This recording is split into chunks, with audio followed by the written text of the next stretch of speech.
Right, question 19. Circumference and area of a circle. You should remember, all right, the song we used to sing. Circumference is pi times diameter, pi times diameter, pi times diameter. Circumference is pi times diameter, and the area is pi r squared. Right, so what does this mean? Pi r squared. Area, r is the radius. It goes from the center point of the circle to the outside. The diameter is a line that goes all the way across. So for this question, they're giving me the radius and they're telling me to use pi as 3.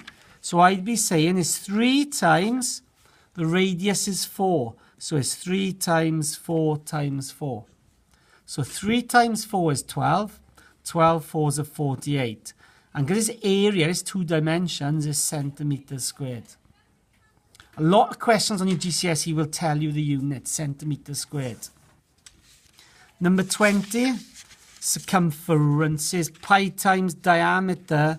So they're telling you the diameter, so all it is 3 times 7. So 3 7s are 21. And the last 5 questions, area. A parallelogram is like a sloping rectangle, okay? The formula for area of a parallelogram is base times the perpendicular height. So it's base times height. So for this one, 7 times 3, 21 centimeters squared.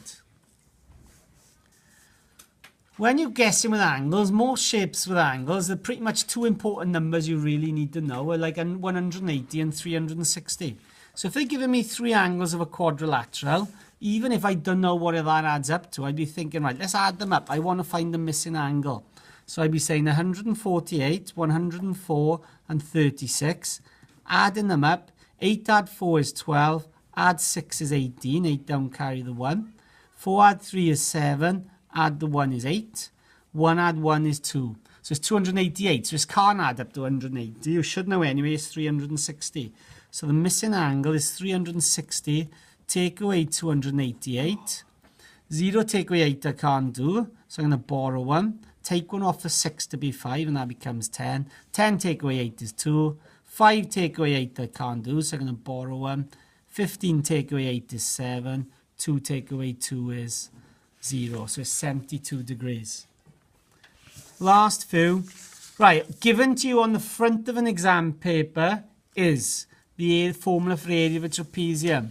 If some of you can remember, we said half the sum of the parallel sides times the height between them. That is how we find the area of a trapezium. So that's the formula. It's written like that in your formula in the front page of the exam. So when you're looking at this, it tells me A is the number going across, B is the one on the bottom. So A is 6, B is 8, that's the parallel sides, and the height between them is 6. So half the sum of the parallel sides. So what we did, we added up the parallel sides because of the bracket first.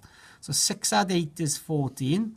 So it's half the sum of the parallel sides times the height between them. So it's half of 14 is 7, and 7 sixes are 42. 42 centimeters squared. And last 2, if the probability always adds up to 1, so if it rains 0.03, 3 out of 100 days, it doesn't rain on 97 out of 100 days, okay? So it's 0.1 take away 0.03 is 0.97. And last but not least, write 8 as a percentage out of 10. So 8 is a percentage out of 10. So if it's 8 out of 10, I want that. What's percent out of? 100. I want it out of 100, so I'm adding a note. I'm timesing by 10. So 8 times 10 is 80. So it's 80%. Okay, so the last one is 80%.